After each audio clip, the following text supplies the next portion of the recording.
జై శ్రీమన్నారాయణ. అందరికీ నమస్కారం అండి.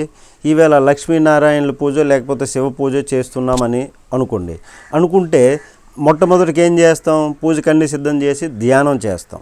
ధ్యానం చేసేటప్పుడు కళ్ళు మూసుకొని భగవంతుని ధ్యానం చేస్తాం. ఆ రూపాన్ని మన ముందు ఉంటున్నట్లుగా మనం భావించుకోవాలి. ఇలా ఉంటుంది స్వామి రూపము అంటే పరమశివుడు ఉన్నాడు, మెడలో పాము ఉంటుంది, పడగుంటుంది. అలాగే సిగలో గంగాదేవి ఉంటుంది, పులి చర్మం ధరిస్తాడు, కూర్చుంటాడు, లేకపోతే నడుస్తుంటాడు, పార్వతీదేవి పక్కన ఉంటుంది. ఇలా ఊహించుకొని స్వామిని ఊహించుకొని ఆయన యొక్క రూపాన్ని మనము చూడగలిగేలాగా ఉండాలి ధ్యానం.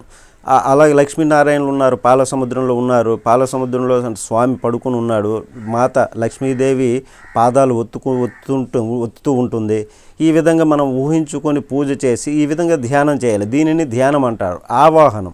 ఆ స్వామిని తీసుకొచ్చి మనం ఒక ఆసనం వేసి మన ఇంట్లోనే కూర్చోబెట్టి స్వామికి మంచినీళ్ళు ఇస్తున్నట్లుగా, తాగిస్తున్నట్లుగా, అలాగే స్వామికి పాదాలు కడుగుతున్నట్లుగా, స్వామి నోరు తుడుస్తున్నట్లు ఇట్లాగా ఆ స్వామిని మనం ఆవాహనం చేసుకొని ఈ విధంగా మనం ప్రార్థించగలిగితే ఇలా చేయడం మొదలు పెట్టండి.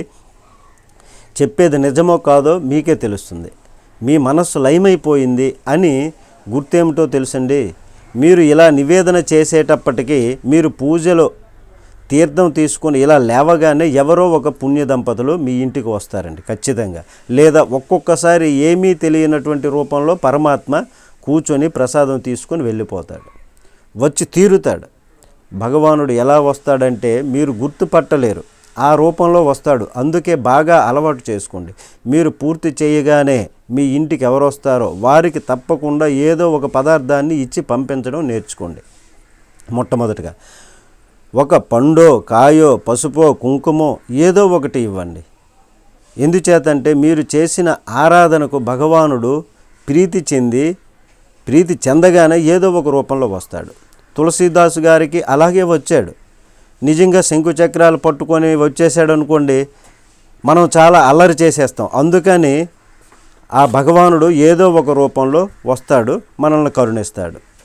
ఈ విధంగా అందరూ చేయండి, శ్రద్ధగా చేయండి. ఆ ధ్యానము ఆవాహనం స్వామిని చేసుకోండి, తరిస్తారు. జై శ్రీమన్నారాయణ.